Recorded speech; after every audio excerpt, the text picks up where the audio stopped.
Welcome to the Pop Cult Podcast. Here are your hosts, Ariana and Seth.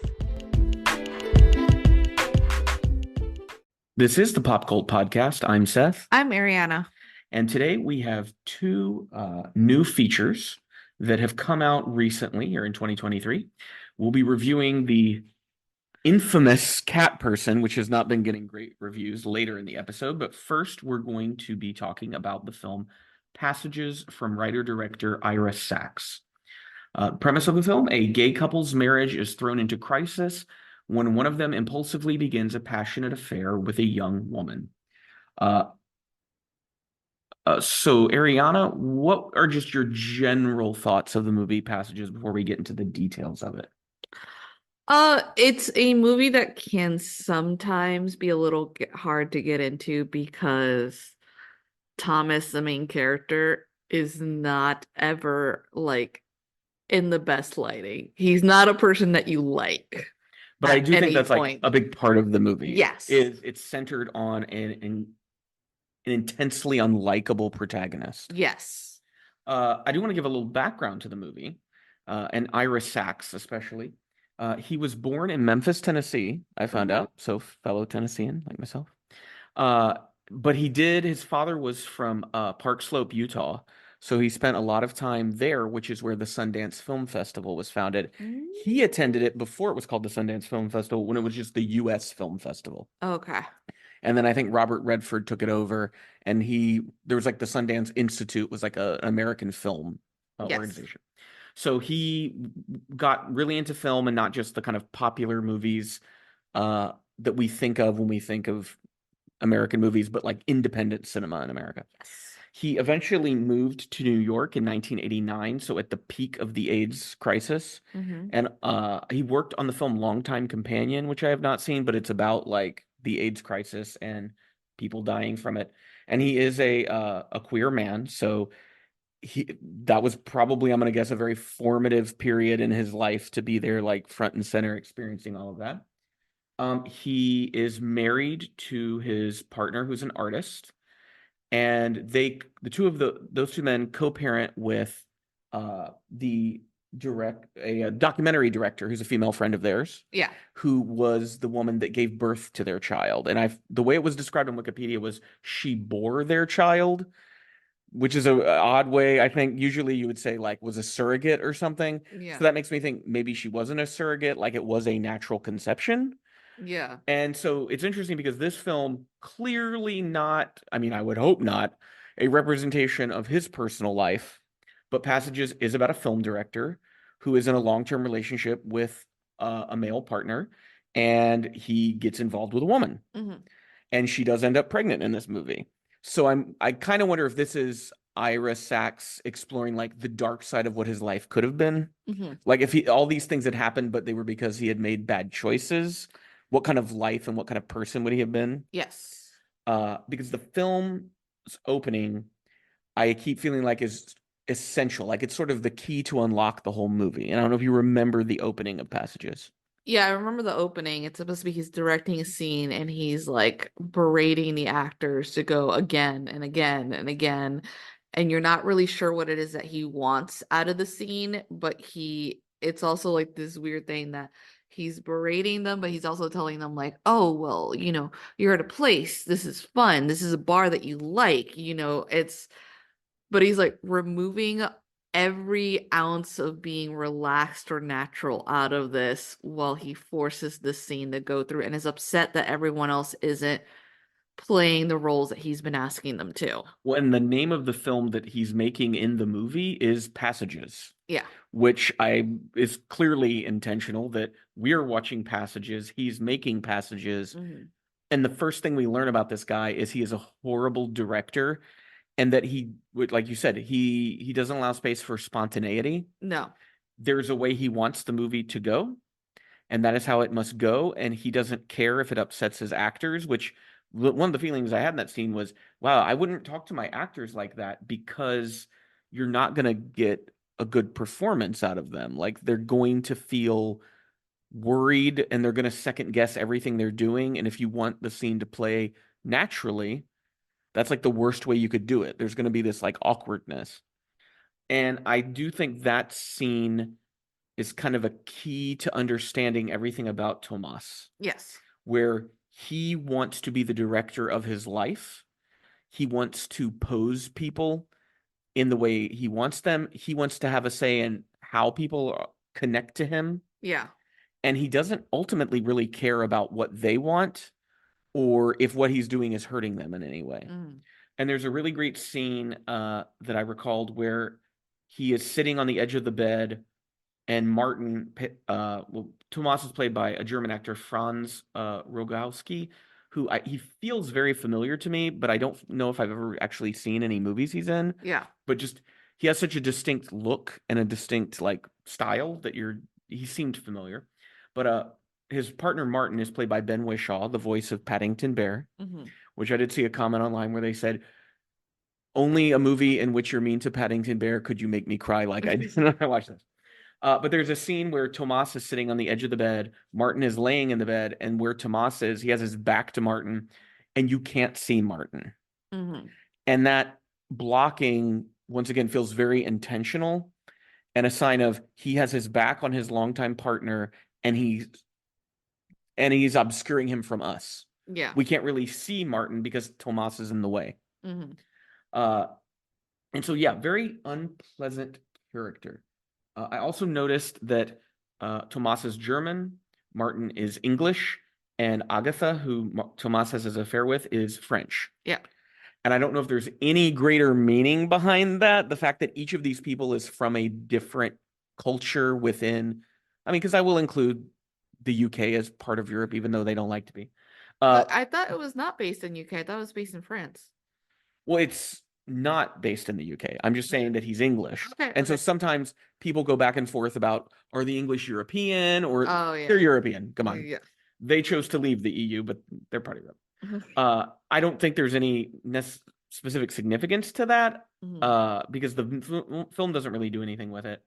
But I just did find it interesting that he chose actors who the language is a barrier in the movie. Yeah, I think it was also this interesting thing that there are questions to every person. Like, do you like France?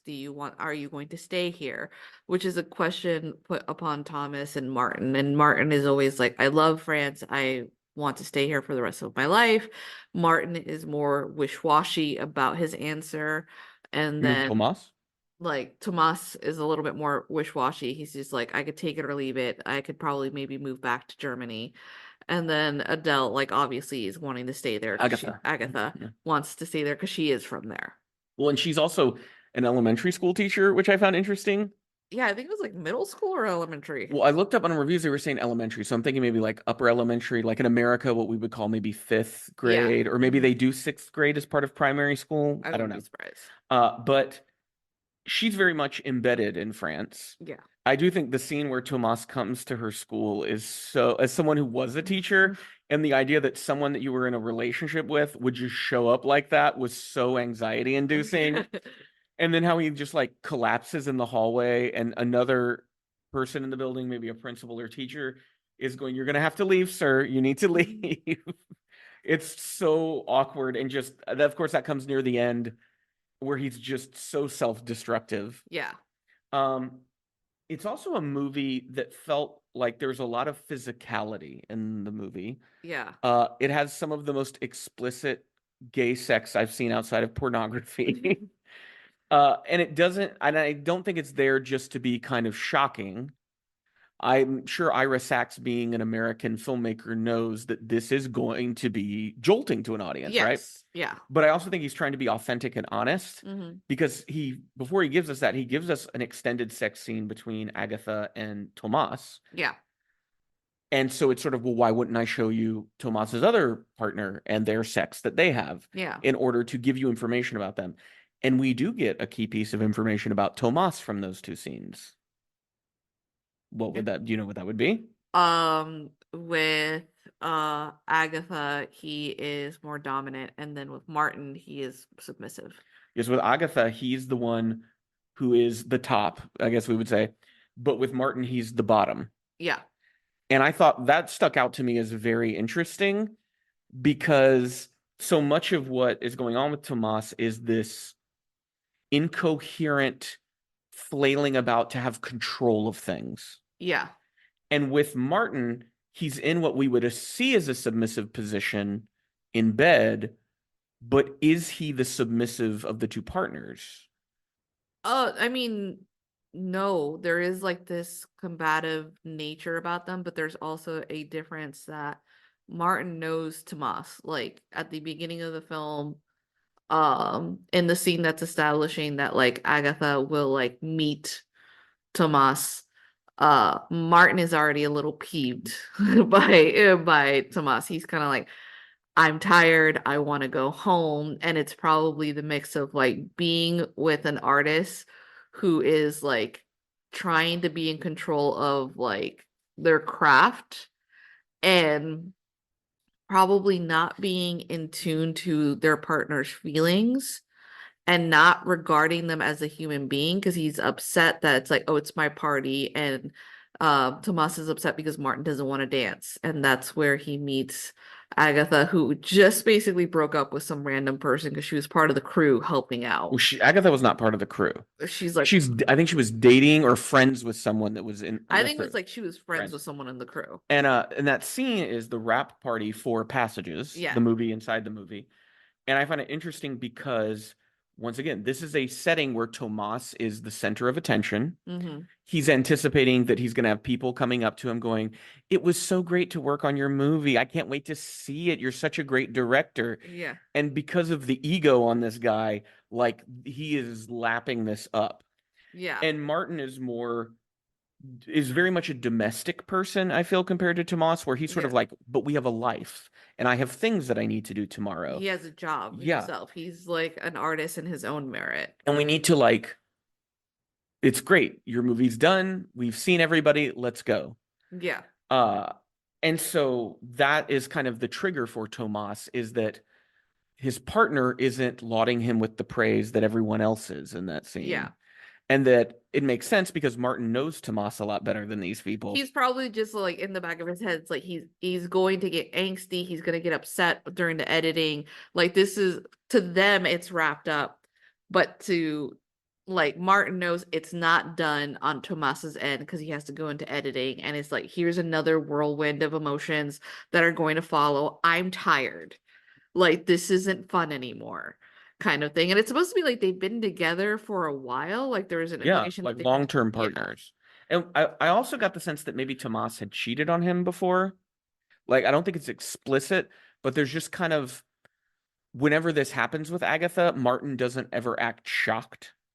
I think it's more of the shock that it had to do that he It was a woman with a woman versus like other times, because that is something about like gay culture that we don't, not that we're unaware of, it's just like we don't really have many stories about. Because I've had, for example, clients of mine that are like heterosexual relationships are fucked up because you have monogamy and you guys believe solely in monogamy, and like, and they're like, gay partners tend to be more open about the idea of like having sex with other people and that cheating happens, or they're just kind of like, there's an agreement that like if you cheat on your partner, you're just like either not going to tell them or you have an open relationship. Well, I feel like that's almost a stereotype of queer relationships. And I saw in some of the comments on Letterboxd, and I was kind of aware of it. There is this weird angry discourse about the word queer. Yeah. Because there's some gay people that hate that word, but they also tend to be gay people that are also very judgmental of bisexual people. Yeah. And I do think queer is probably a more accurate word, because a lot of times people who are interested in having same-sex relationships are very fluid in like relationships. Yeah, I mean, like we think about, like, for example, Stephen Fry talks about that he identifies mostly as a man attracted to other men, but there has been instances where he's fallen in love with women but never followed through because like he's like, I didn't know what the interaction was supposed to be, or how did I follow through with that. But he's like, I was deeply in love with this woman. I thought she was the wittiest, most beautiful woman in the world, but I didn't know. And so I think it's just sort of like when people go with queer, it's with the idea like you might be bisexual, but you have a tendency to go with a certain partner because that's what you're comfortable with. or how women later on, if that they've had solely relationships with men, didn't know that there was an opportunity to have relationships with women. And I've talked about you and how like it's really hard to flirt with women because there's like that line between being friendly and then not wanting to cross a barrier that you feel like a man would cross to being creep. And I can understand, but it's also like this weird thing. It's like queer is not a bad thing at the end of the day, especially if you're navigating what your sexuality could end up being. When I liked it in the movie, one of the things that made it feel very modern to me was there's never an explicit argument or conversation about the fact that she was a woman. No. Like if you're paying close attention, you can detect some surprise from Martin, but there's never a big blow up about, but you're gay, you shouldn't be with a woman. And I feel like that's a very modern way of looking at it, is it was an affair. Yeah, I think it's more just the fact that the like cheating. how Thomas approaches like Martin, he's like, I had sex with a woman for the first time last night, and I want to talk about it with you. And the fall of Martin's face is not, ooh, you had sex with a woman. It's the fall of, you cheated on me. You cheated on me, and now you want to have an open conversation with me about it and disregard the fact that I'm hurt. What I felt like that was the core of the movie is this is kind of who Tomas is, and Martin has reached this point of exhaustion with it. Yes, because like Tomas has this whole thing. It's like, well, maybe I'm experimenting and I'm going through something, and you just need to be there for me. And it's again dismissing the fact that Martin has feelings and feels betrayed and feels now that like the love that he's supposed to receive from his spouse has been diminished, and it becomes smaller and smaller and smaller until like Thomas like has a breakdown and comes back to him, like that moment that he starts sobbing, being like, I really love being with a man. But then but even though he's like, that's the thing, is there's a conversation that Agatha and Tomas have after they sleep together the first time where he immediately tells her, or maybe it's the second time, but he says, I love you, very early on. And she's immediately like, no, you don't. Yeah. And he goes, I only say that when I mean it. And she kind of replies to him, like, you say it when you want something from somebody. Yeah. And they're both right. That when he says, I love you, that's not a serious thing for him to say. I get the feeling he's probably said that many times to people he's barely formed connections with. Yeah, it's more like, I love you at this moment. I like how you make me feel. And for her, love that's a long-term investment to say that you love someone. That's like a dedication. Yes. And you can also see that with Martin. For Martin, love is meant to be this kind of warm, comforting, safe thing.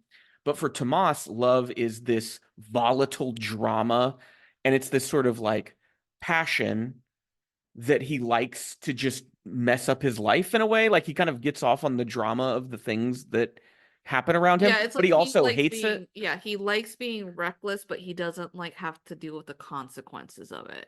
Well, because there's the scene where he meets Agatha's parents, which is one of the most excruciating movie scenes I've seen in a while. And it's all centered on the fact that Tomas is such an arrogant asshole who, and there's like part of you admires him for being so much like, this is who he is, and he's not going to pretend to be someone else, right? Like that, we see that as an admirable trait. He comes late to either the lunch or dinner. Yeah. He's late. He's dressed in clothes that he wore the previous day because he slept with Martin he stayed overnight. Yes. He's wearing a fishnet shirt. Yeah. With like a midriff thing. Like the thing is like when it's like the gayest shirt you can imagine. The thing is like you can't be like the thing is like this motherfucker is pulling it off. He's pulling it off, but it's also like like you said, it's very flamboyant what he's wearing. It's flamboyant, but it's also kind of like you can't help but admire that he's like, this is who I am. Yeah. This is who your daughter has said that she's in love with and who she's having a child with. And like I found it very interesting that even though the parents look at each other after seeing his outfit, Agatha never tells him you need to go change. Yeah. She respects that that's who Tomas is. She's just more annoyed that he was not there. So when he's like, how can I help? She's like, I've already done everything. Well, and that the exchange he has with the parents, where they're like, we want to know that you're going to provide for our daughter. And I did kind of agree with him in this because he goes, what do you want me to say? You'll only know that if I do that. Yeah. And he's like, I can't say anything right now that is going to take that fear away from you. You'll only know it when I do it. Yeah, and I think it's an interesting thing because the argument starts when they start asking him, would you move back to Germany at any point? And he's like, maybe. It was the place that I was born in. I do speak the language. I don't know. And that's when they're kind of like implying that he's going to leave her, and as if saying that Agatha would never go to Germany, and it's just sort Or of they like, wouldn't want her to move or they from didn't want France. her to move because they want the baby close to them, and this just sort of like, and that's when the argument, and I was like, it's that one of those, as I agree, I was like, he is telling them like, well, if I move or not, like that doesn't mean I'm gonna stop taking care of her and the baby. And that's like one of those where I was like, he's not countering them with anything I would ever disagree with. And he is right. When you want someone to give you reassurances of something that will take place over an extended period of time and can't happen starting right now, what are you supposed to say? Yeah, You're especially I don't like know. like they don't know each other. They're Yeah. setting up this meeting so they can get to know each other. And then like when he's getting upset, they're like, well, trust is built, by having meals together, by talking to each other. And he's like, but I don't want to talk to you. Yeah. Like, I don't want to be in the same room with you if you're going to accuse me without evidence as to what to do. Because you've just met me. And Now, they are right that he is a complete piece of shit. yeah, like it's Like this. understandable because they are saying within French of being like, oh, he was married. Is he in the process of a divorce? It's kind And of there messy. is some homophobia in there because Yeah. they mentioned he was married to a man, and you can see that her parents are a little more conservative. That I feel like they'd probably be an American liberal where they'd go, "Oh, I have no problem with gay people," but if their daughter ended up in this situation, all of a sudden they'd get a little judgmental Well, about it's it. also like when you have a flamboyant queer or Yeah. slash bisexual person, you start wondering like, oh, she's just an experiment. And it's just more having to do with the fact that like, wouldn't you have more questions? The fact that like your daughter has entangled herself with a person who is married, and maybe that has to do more with the issue that like The commitment to the her, yeah. commitment to her versus whatever sexuality that he prefers. Like that should be more of the problem. I feel like this film, being that I'm an elder millennial, and there's The sigh following I'm in my the death of your youth. I'm in my middle age, and Oh, I would say I like being middle aged more than I like being young. okay. But there is slang that I come across, and I do have to like get on the internet and find out what it means. Yeah. And I do feel like, would you say this movie is a good example of what love bombing looks like? Yes. Yes. And yes, so, yes, like, yes. what in the movie do you feel shows, like, both in the way he interacts with Agatha and Martin, what love bombing on display? Yeah, it's like the fact that he immediately tells Agatha before even knowing her very well that he loves her. The fact that he's just like, no, we're gonna raise this child together. It's gonna be you and me kind of thing. And then it's really horrible because then afterwards, when he doesn't get his way with her, he turns over to Martin and he's like, we should be together. Like you always said you wanted to have a child. Like Agatha will give up the child to us and we'll raise them, all these things that like Martin wants to hear. But I do love that how quick Martin moves on. Like, Yeah. he gives Tomas a chance. Yes. And Tomas just keeps bouncing back and forth. And then I love when he comes home and Martin, it's a mutual acquaintance with Yeah. someone else they know who's an author, I think. Yes, Yeah. that like Ahmad, I think he's African. yeah, Yeah. he's a writer who just wrote his first book that's like a thick boy of a book. When that was interesting, the meeting early on when they Martin arrives first, and it's their friend Clement, and he introduces them to Ahmad, who is about to have a book published, and then Tomas shows up. And as soon as Tomas finds out that Ahmad has written a book, he just immediately hates this man. Yeah, I think the hate filters through because he's like, so when are you going to write your next book? Like already he's like, when's the next project?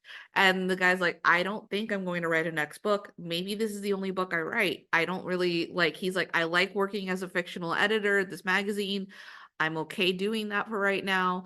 I wrote the book that I wanted. I'm not making plans. And that immediately upsets Tomas because it feels like he's always ready for the next project. So he's like, he's like already just sort of like almost as if saying, but you're supposed to get rich on this. You're supposed to be busy. Do you think Tomas has ADHD? I don't know. I think he's just a fucking asshole. Well, because I was thinking that Ahmad is showing this example of an artist who completes something and then they sit with it for a while. Yeah. And they're not so eager to jump to the next project. They're sort of like, let me sit with the completion of this. Mm-hmm. And in time, I'll know whether I want to do more or if this satisfied this need in me. But Tomas there is this, like, he's the character who's bouncing around the most in the movie. He can't stop moving. He can't stop going between people. He can't stop, like, even when they go to the country house and he's got Agatha and Martin in the same house, he goes and has sex with Martin. And then slips into Agatha. And then after Agatha's fallen asleep, comes in and gets in bed with her and doesn't mention anything, but you can tell she knows. Where else would he have been for hours? She can hear it. She's in an adjacent room, for fuck's sakes. And it's this, like, Tomas cannot decide, but he's also wants control. And I think that's such an interesting thing. He just wants control of both of their feelings. He wants them to not react to the things that he does, but then he wants full devotion. But he does want them to react. That's the thing. So he is just a perpetual ball of contradictions. Like, the thing is, like, the reaction is supposed to be a satisfaction for him. It's never like when the moment they fight and are saying, well, fuck you, I don't want you in my life. He's like, no, that's not the reaction I wanted. What I want is for you to praise me or be like, oh, honey, you're so confused, or don't worry, I'm going to love you no matter what. He wants to be loved under his own decisions. Well, it goes back to the beginning of the movie, right? This is how you walk down the stairs. This is how you look at the crowd that's there.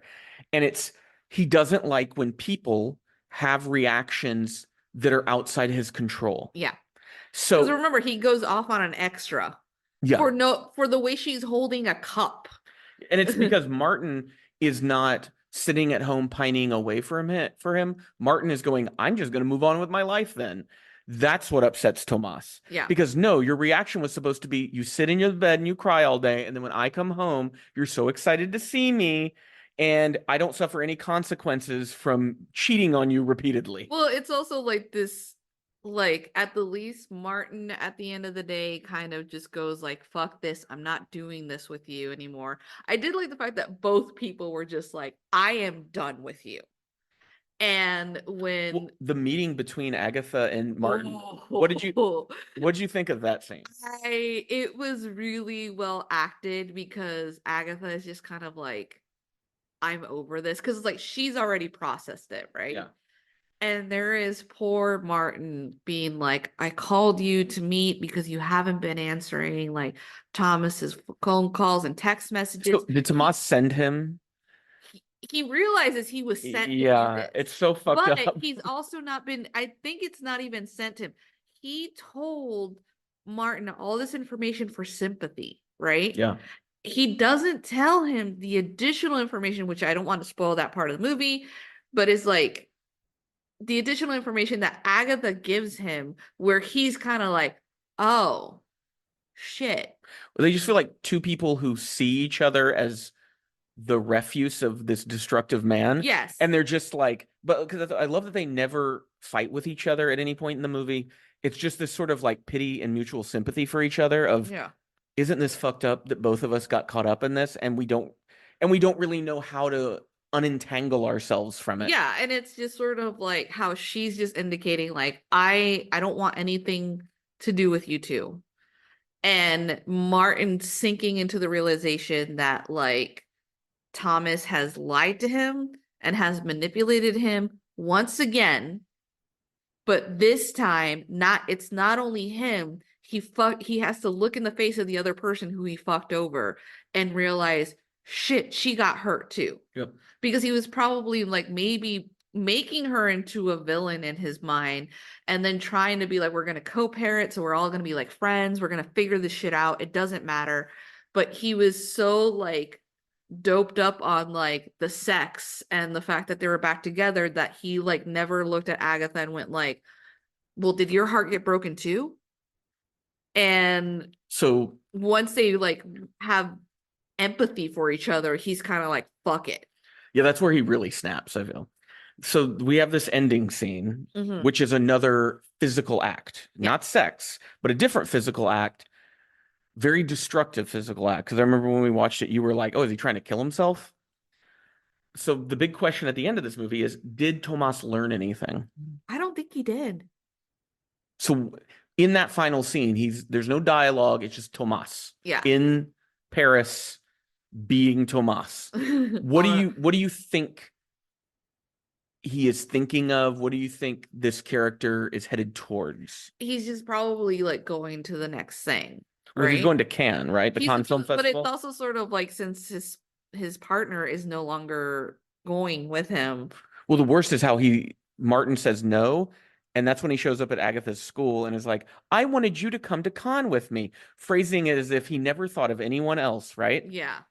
So cruel, so mean. Yeah, it's a fucked up situation, and it's like, it's a thing that you associate that kind of immaturity with a teenager or a 20-something-year-old. Yeah, he is a child. Like, he is emotionally stunted, and then is basically having a hissy fit because he's not having his way.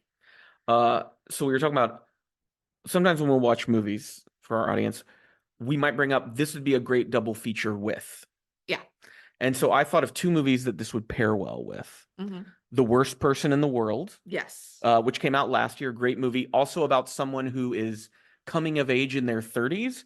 Not nearly as unlikable as Tomas. Yeah. He does have unlikable traits, but it's a little bit more of a sympathetic figure in that movie. Yeah. She still does damage to a relationship she's in.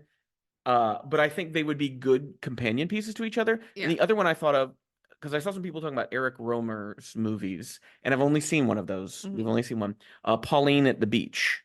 Yeah. And I feel stylistically, the way that film is so centered on, it's just the characters. There is no flourishes or anything.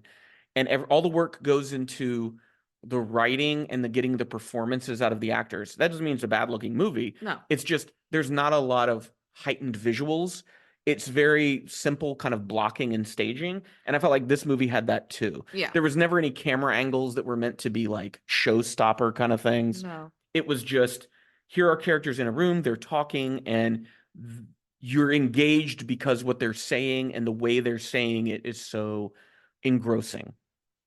All right. Well, when we come back, we will be talking about a very infamous film from this year, Cat Person.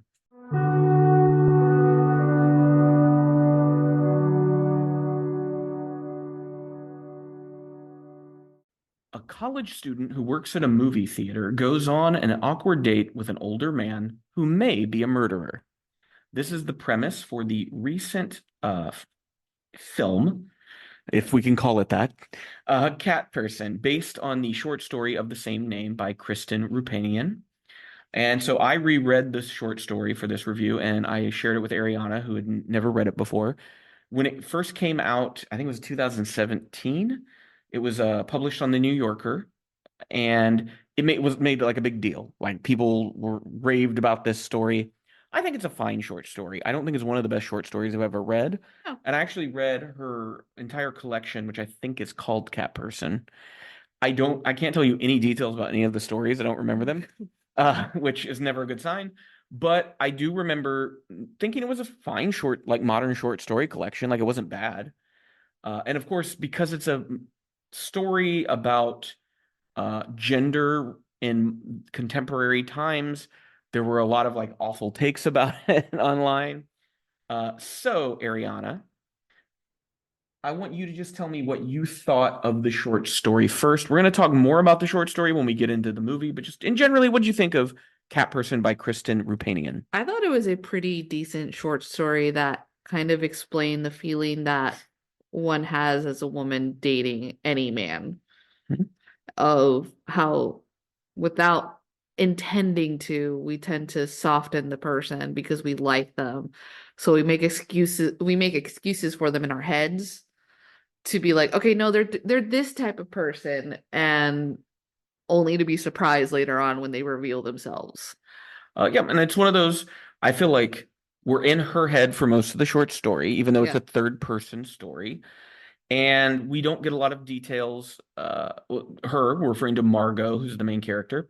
We don't get a lot of information about Robert, but I feel like that's kind of the point of the short story is she doesn't get a lot of information about Robert. And she can only kind of guess at who this guy is, and she's not very good at asking direct questions, which I also think is kind of this weird modern thing of like you don't want to be too direct, like this kind of dance of mating that American culture has created, rather than, I guess, as an autistic person, like just be direct. Like I don't, Yeah. all of these problems could have been solved by just directly communicating with the other person. Uh, so yeah, I thought the ending of the short story is very effective Yeah. because it just ends with a series of texts that he sends her.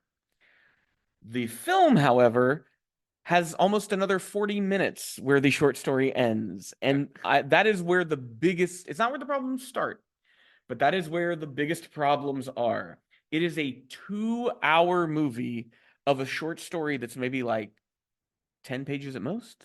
Yeah, it was really unnecessary for how long it was. In fact, I think when you started playing it and I just saw the runtime, I went, oh no, oh no. And it is, There is so much that is added to this movie. yeah, it's unnecessary. I want to talk about who made the movie. It is Susanna Vogel, who is a director. It looks like she'd worked on things like The Pacific, John Adams, like some HBO prestige miniseries type work. I also think she directed an episode of the American adaptation of Utopia, which I have avoided like the plague because I did not hear good things about it.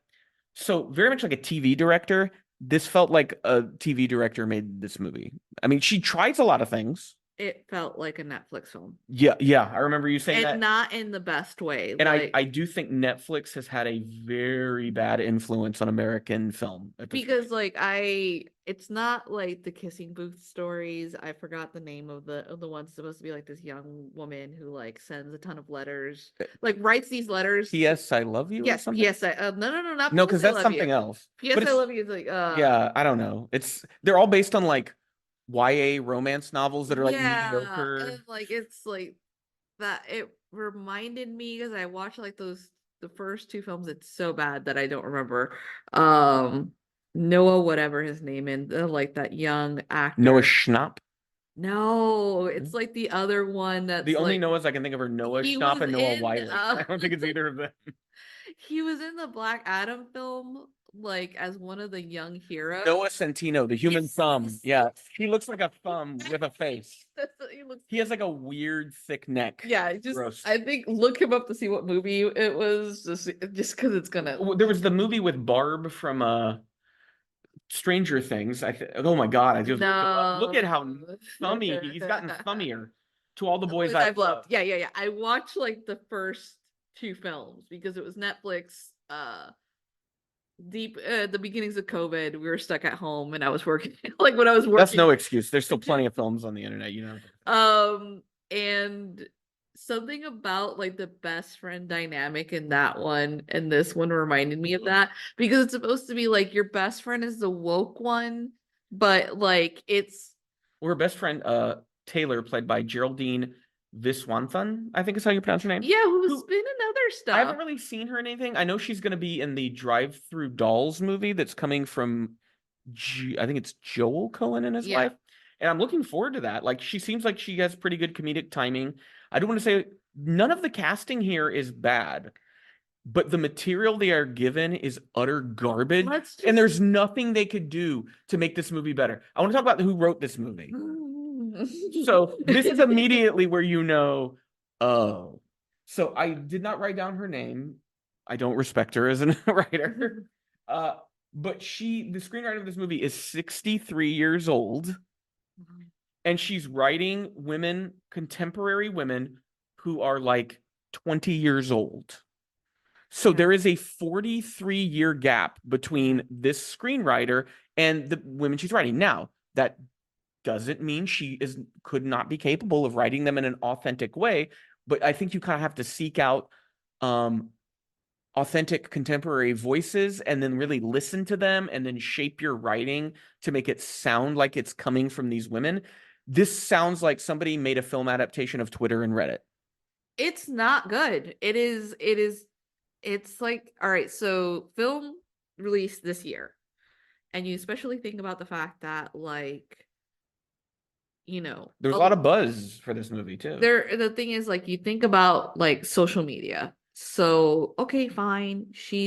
Her roommate's leading a Reddit thing, but like there's no mention of like TikTok, there's no mention of other social media outlets, there's no mention of like dating apps kind of thing. Well, It's just Robert mentions the apps, but we never hear like Tinder, Bumble, Hinge, anything. anything to indicate, like, because I remember one time that someone was joking, like a younger person, like apparently a millennial, was like, oh no, I met my partner on like Tinder, and they're like, ooh, that app, that's kind of old, like that's kind Yeah. of like that kind of thing. But they mentioned Reddit like 20 times in this Yes, movie. because like her roommate runs a Reddit account and is like asking her to miss work in order to help her write some shit up. But it's like it almost felt like the writer didn't understand what Reddit is.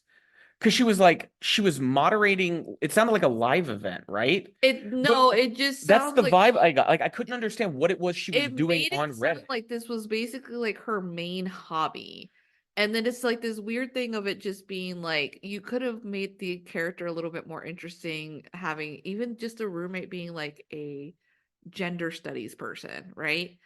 And then the main character is just, there's no chemistry. There's no chemistry between anyone in this movie. No, none, none, No, none, the none. friendships, the romantic relationships, the parent-child, the It is student-teacher. flat. It There's is nothing. flat, right? And then the thing is, like, they keep changing like The tone. of it. So she like Well, I would ask, what genre is this movie in your opinion?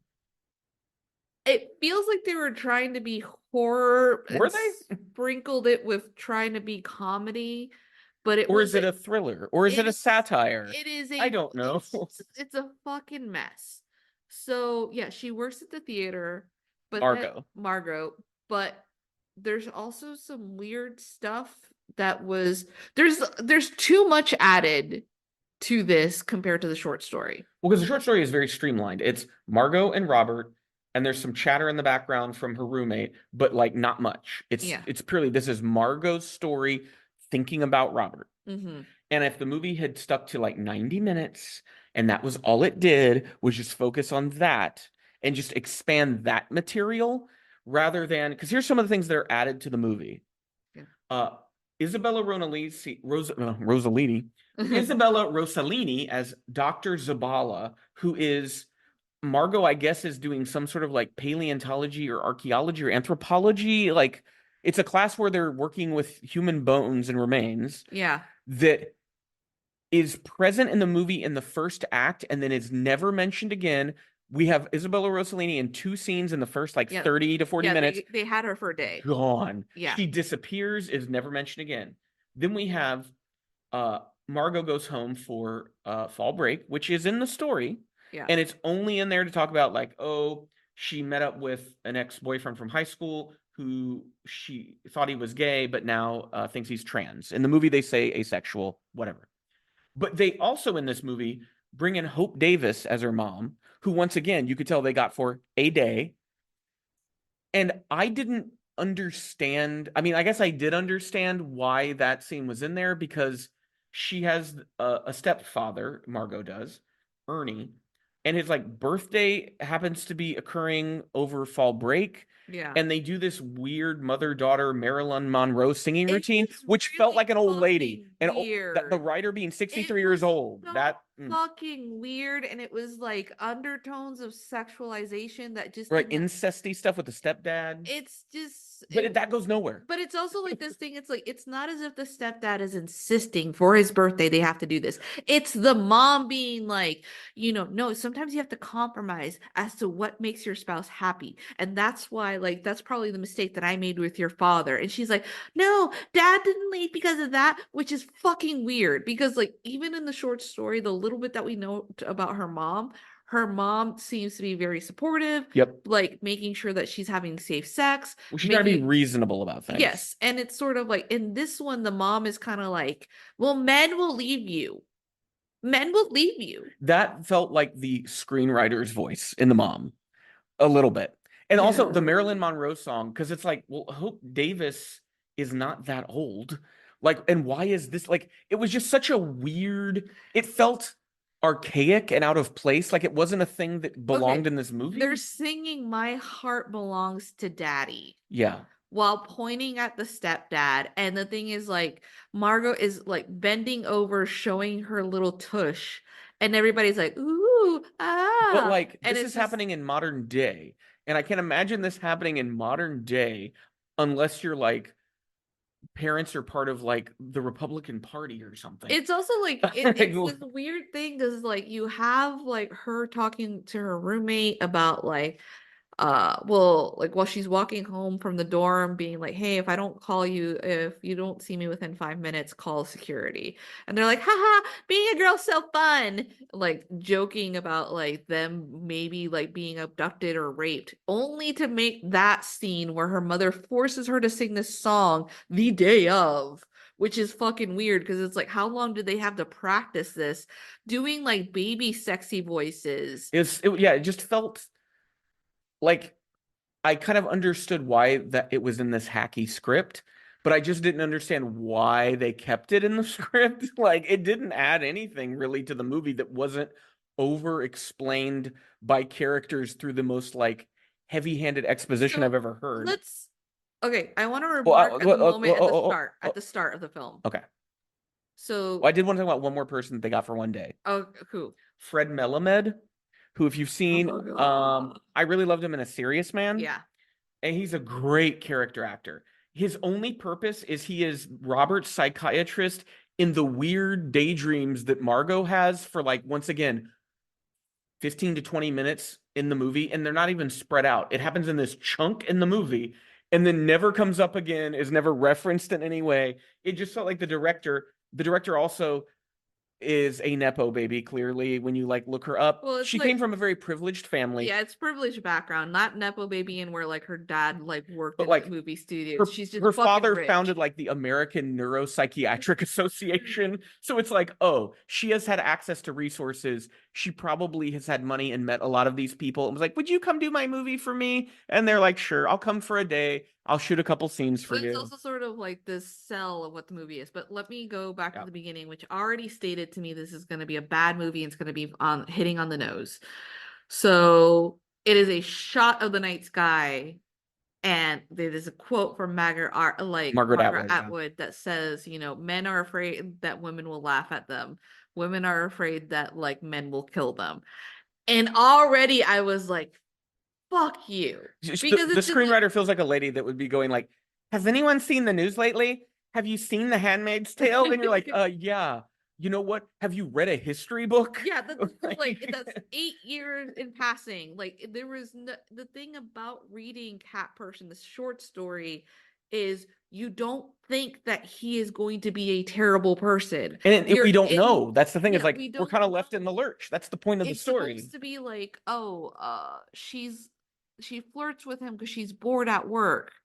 And she's like, oh, well, like I probably could develop a crush on him like over time, because it's just like he's not that cute, but you know what? He's like adorable in a way that feels like harmless. And that is where it's supposed to be like the stepping stones for this versus. Well, it's like, I got the quote. You didn't need to make a 2-hour movie repeating the quote over and over. The thing is, like, because there is no fucking chemistry, it is so fucking confusing to me when people say that someone is flirting because the tone is so deadpan. Because it's like, there's like two different instances where it's like, stop flirting with me, or, oh, you're flirting with me. And I'm like, that was flirting? That was flirting. It was not great flirting. In fact, the only person that does good fucking flirting shows up at the end of the fucking film. Michael Gandolfini. Yes. Yeah. When I saw him, I was like, if he had been a little bit older, he should have played the character. Yeah. But even then, I don't think that would have worked because Nicholas Braun is a good actor. It's the script that these people have is utter shit. It is so bad. It is just like... I want to talk about... why does the screenwriter hate Harrison Ford so much? There is so much Harrison. Okay, so The theater that Margot works at is apparently kind of an art house retrospective kind of theater where they play like old movies up on the big screen. They're apparently having the longest Harrison Ford marathon in the history of art house theaters because they're playing American Graffiti at the beginning of the movie. Yeah. She goes on fall break. She comes back. They go on their first date. They play Empire Strikes Back. I think Disney is like the parent company of the the company that put this out. Because I don't know how you would get the ability to use scenes from Empire Strikes Back in a little indie movie.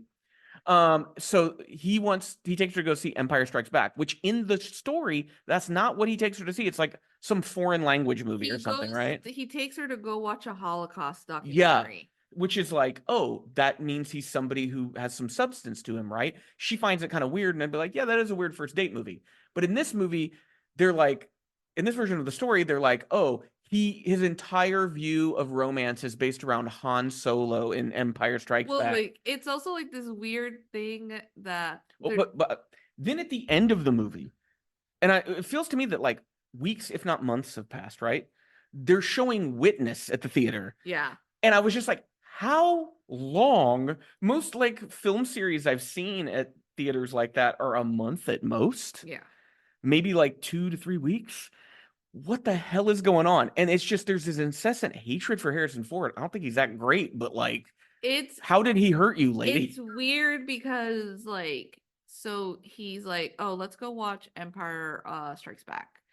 And in the short story, the conflict is supposed to be she does not want to go on a date with him to the movies at the movie theater she works at, and asked to go to another movie theater that's a little further away. And he kind of agrees, and it's supposed to be like this tense moment that like she thinks that he thinks that she's embarrassed to be seen with him.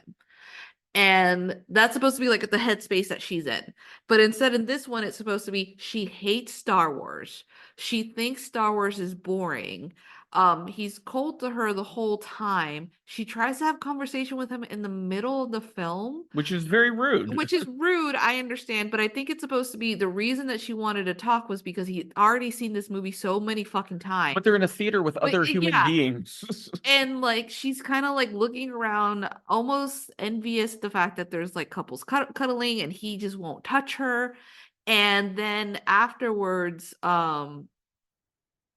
he's gonna like afterwards, like when he realizes she's not very happy, she's like, and he explains, but it's like the first film that I saw romance in, and I thought maybe you would appreciate it. She's having this whole fantasy in her head as to why he picked this film, and he's talking to his therapist, and that's when Fred Melamed shows up, and he's wearing, and like Robert is wearing like a cable knit sweater, and it's just supposed to be like, oh, he is obviously like not knowing how to show his emotions towards me, and I am going to now soften myself up and allow this date to be better instead of ruining it. And we're talking about just the date that correlates with the story, not when he like the whole fuck up, like when she's at her like section of the school where she has a panic attack in the closet, in the supply closet. Oh, the ant colony. And they ruin the ant colony. And like, that's the last time we see Isabella Rossellini. She shows up to go, those ants were very special to me. And like how all the female ants tried to protect the queen ant, and then like the men fled. Do you feel that this movie was made by people who understand how humans communicate with each other? Because the problem, I have the solution to the problems between these two people. Ask each other direct questions. That might have cleared up some of the problems. So the director, you said, co-wrote Booksmart, right? Yeah. But the reason that Booksmart ended up being so good was there was a lot of improvisation and there was a lot of talks with the young actresses. When I would say Booksmart is made by a director I don't really care for, Olivia Wilde, but I think Booksmart was a great movie. Yeah, and the thing is, like, she, for example, was told that the two actresses, when they would meet each other, they would dance around, and she included that in the film. So the relationship felt authentic. And this film, it just felt like she didn't have a conversation with any young person. Well, it didn't feel like any of these actors spent time together. Like Margot and Robert doesn't feel like there's any chemistry. Margot and Taylor, her roommate, don't feel like they have a friendship. And it's just like it is really bad because it's sort of like I could understand to some extent that you're kind of like, well, I'm going with like who plays Margot is Amelia Jones. She has been a child actor, like she was in the original Utopia. Yeah. So it wouldn't be surprising if like they were like, hey, what are your things about dating? And she's kind of like, well, I've dated blah, blah, blah this way. Like she won't have a common person, like an average person's dating stuff. So they're just kind of like, we're going to have to like. And Nicholas Braun was also a child actor too. So, like, yeah. But it's just sort of like, then go talk to actual people. You know what? You can actually fucking go on TikTok and watch people's horror stories of dating and include that versus this is just weird because then Taylor's like, your relationship with Robert was only supposed to be like text based. Like you guys weren't supposed to meet face to face. And why was like the movie is really trying to make a lot of scenes feel very discomforting, right? Yeah. But they never do. I felt one of two ways the entire movie. I either felt like I was going to cringe at how bad what was going on in the movie was, and not because the movie wanted you to feel that way, but because of how embarrassing it was, or I felt so bored. Yeah. Because it was just scenes of people talking, and I love movies where people talk. We just talked about Passages, which I think was very good. But they're not saying anything. And then we're just getting these constant like daydreams from Margot that we're meant to think are just, gut bustingly hilarious. And I didn't laugh like once at any of it. Yeah. And then like, so the therapy daydreams continue afterwards when they're like standing outside of the bar and she can't go in because he doesn't realize she's 20 years old. And it's supposed to be like he kisses her and it's like a really bad kiss. Like in the short story, it's supposed to be like he shoves his tongue in her mouth and she's not enjoying it and she's trying to maneuver him to kiss her better. And like that is something that I have related to in the past where you like someone and you're like, oh my God, why do you suck at this? Why are you pointing at me right now? I mean, I wish you would learn after so many years of marriage. Well, would you say that this film is guilty of telling, not showing? Yes. Which is like the biggest sin you can do in a movie. You better have like fucking incredible dialogue if you're not going to just show me with the camera. Yeah.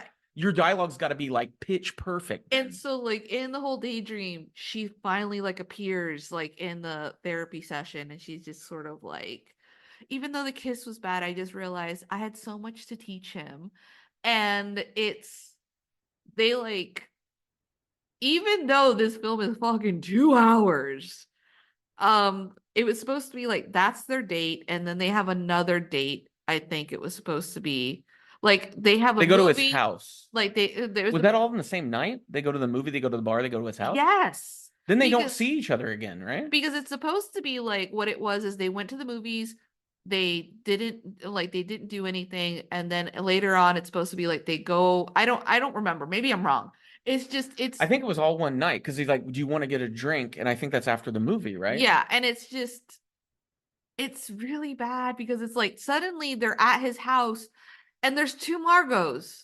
Because the other one is talking to me like it's usually like disassociating. Yeah, but that's the only time it ever happens in the whole. And it's weird because we go from her having these elaborate daydreams that are all in her head about what's going on through his mind, and then she's having a conversation with herself that she needs to leave because this doesn't feel good, and it's supposed to then like explain why it is that she stayed even though she felt like the sex was starting to be bad, even though she doesn't like in the story it's like she's starting to feel that he's grotesque and she's no longer turned on by him. And once she kind of gets some control, she's like, this is better. But then he And she's basically insists, ghosts him. Yeah. like, but he insists on having it his way. And she's like, the sex isn't good. And then he's growling in my ear, I always wanted to fuck a girl with nice tits. And it's supposed to be that she tries not to laugh about it. And how later on she's kind of like in the short story just being like, you know what, the sex could have been bad, but at the least, like, it's a story that I can tell And it's over. and it's over. But it's also like this thing of like, how do you interrupt something that you don't want to do when you were the one who initiated it? But it's the just, story makes it clear that this was like a mutual thing that yeah. she then regrets.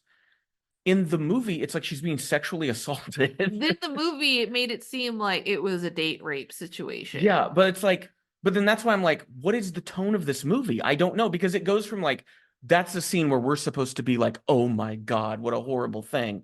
But then like the next scene, it's like burp burp, like a Disney Channel or Nickelodeon. Yeah, It's like if Disney Channel or Nickelodeon made more sexually explicit content. That's what it feels yeah, and then it's supposed to be like she is hemming and hawing about how does she break it off of this guy because she realizes she doesn't like him anymore, and that like her emotions are more attached to the person that she thought Robert was. And her roommate takes her phone, sends a message, and that's where the story ends. that's where the story ends when we see the horrible but here's the thing. Okay. Once we're like seeing the pop-ups of them, like that's like the only like shot that I found interesting, and even then it's just everything's so fucking dull. And the lighting There's is horrible still too. fucking 40 minutes left in the film. So this third act, I will not spoil it if anyone really wants to go in and watch it. But there is a moment when I saw the fucking dog again. And that's when I thought, fuck you, movie. Fuck you. And one of the things about the short story is it's called Cat Person. He says he owns cats. When she goes over to his house and has sex with him, later she tells her roommate, I never saw any cats there. Yeah, because this movie literally answers the question, is he a cat person or not? I did love like the fact that in the short story it's supposed to be like, well, at the least did he see his cats? But like that's one of the like the points of the story is you never know if he has the cats. So she's always going to be like, was he lying to me? Was he telling the truth?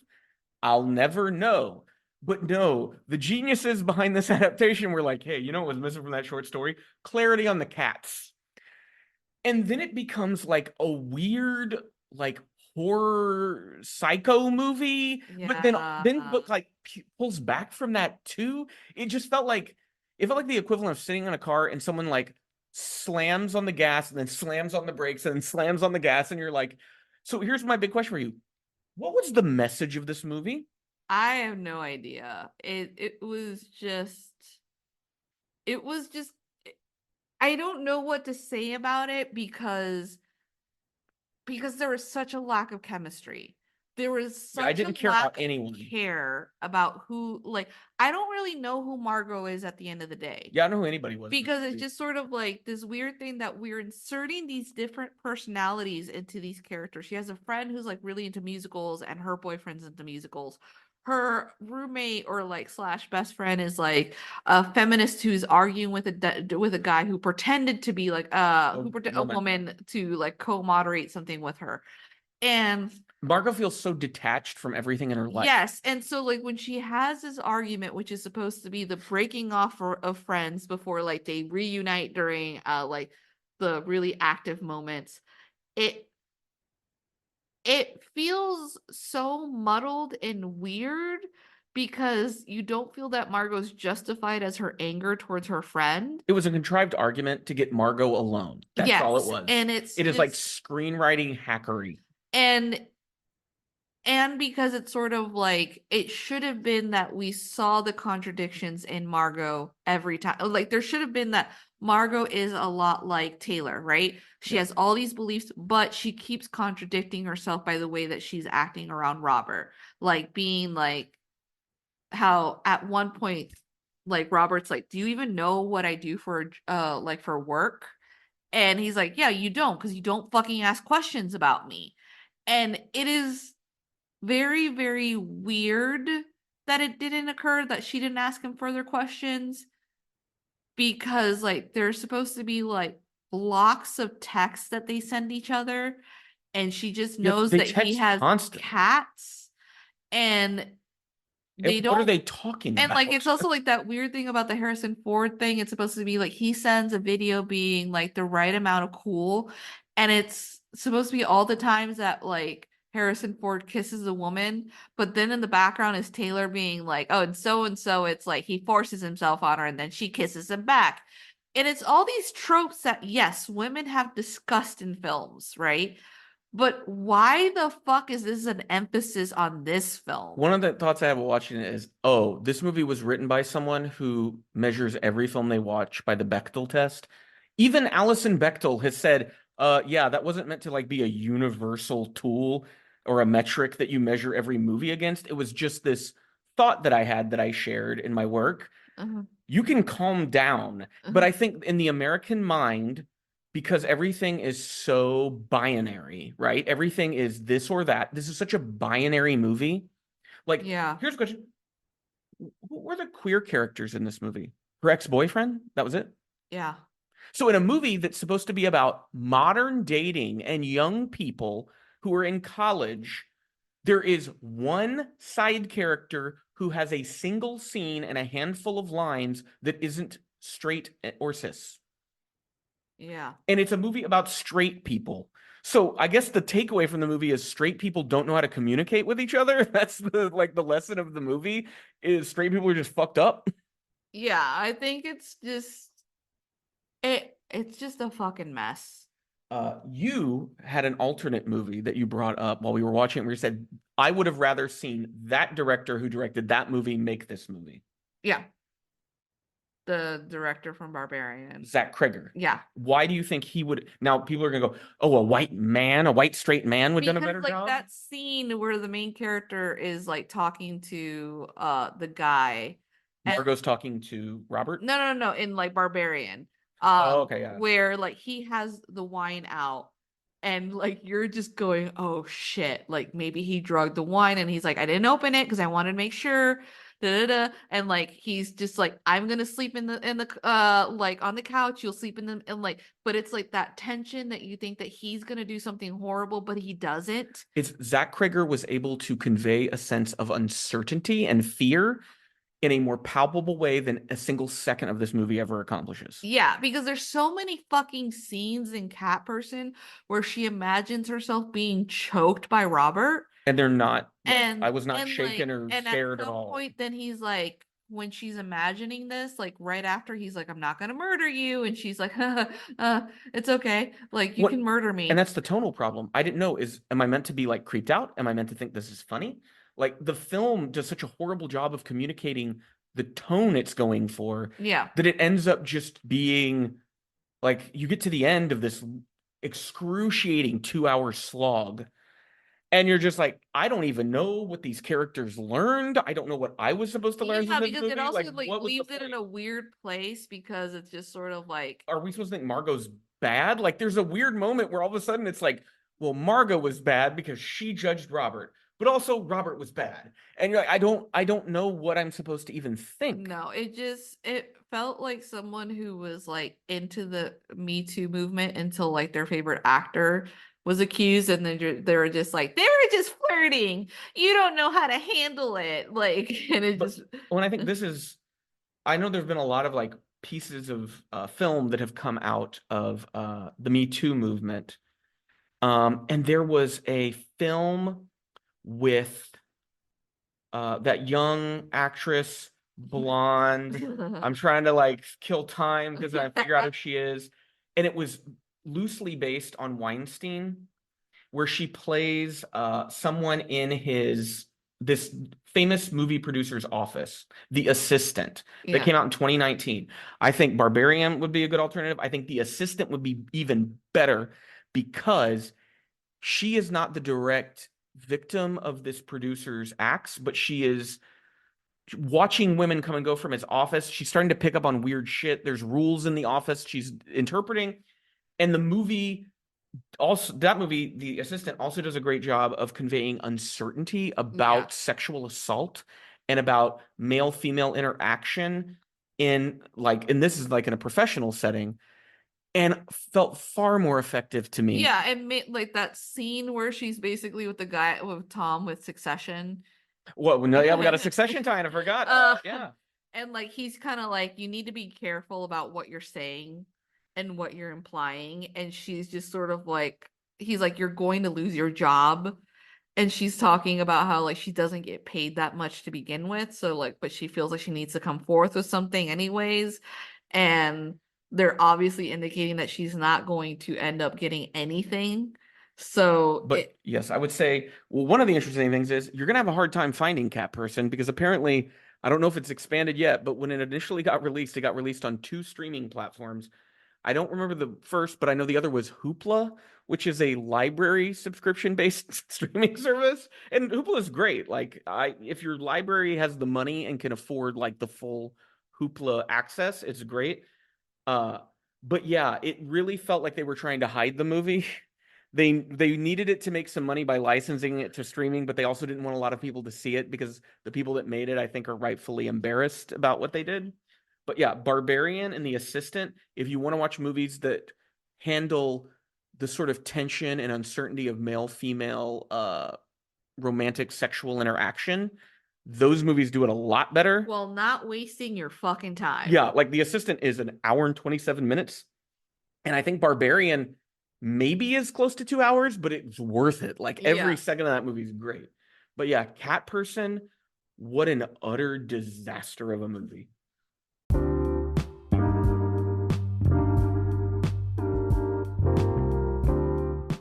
Well, that was the Pop Cult Podcast for this week. We hope you enjoyed this episode, and make sure to check out our show notes for any relevant links related to the podcast, including a link to our website, popcult.blog.